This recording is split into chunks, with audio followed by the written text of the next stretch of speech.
4-cü bölüm. Bir tuğanдар, Kudayga жагуу үчүн кандай жашаш керек экендигин бизден үйрөндүңөр. Мындан ары да бул нерседе ийгиликке жетишиңерди Теңирибиз Исанын атынан өтүнүп суранабыз. Силерге Теңирибиз Исанын атынан кандай осуяттарды бергенибизди билесиңер. Кудайдын каалоосу силердин ыйыкталышыңар, ойноштук кылуудан алыс болгула. Ар ким өз денесин ыйык жана таза сактай билсин.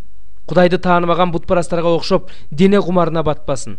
Чектен чыгып, өз бир тууганын пайдаланып, бул нерседе өз кызыкчылыгын көздөбөсүн. Анткени Теңир мунун баары үчүн өч алат. Биз мурун силерге бул жөндө айтканбыз, эскерткенбиз.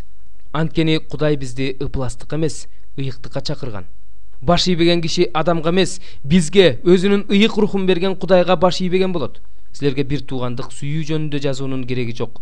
Анткени силер Кудайдан бири-бириңерди сүйүүнү үйрөндүңөр.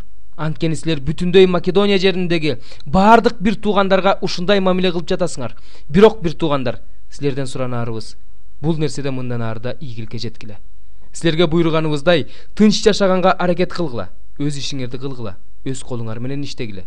Сырттагылардын алдында туура жашашыңар үчүн, эч нерсеге муктаж болбошуңар үчүн ушундай кылгыла. Бир туугандар, үмүтсүз адамдарга окшоп кайгырбашыңар үчүн өлгөндөр тууралуу билүүңөрдү каалайм.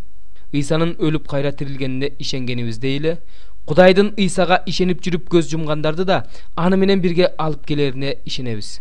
Теңирдин сөзүнүн негизинде силерге айтарыбыз бул: Теңир келгенге чейин өлбөй тирүү жүргөн биз өлгөндөрдөн озуп кетпейбиз.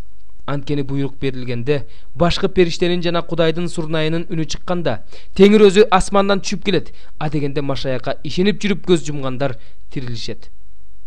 Андан кийин тирүү жүргөн биз алар менен бирге Теңир менен абада жолугушуу үчүн булут үстүндө асманга көтөрүлөбүз. Ошентип түбөлүккө Теңир менен болобуз.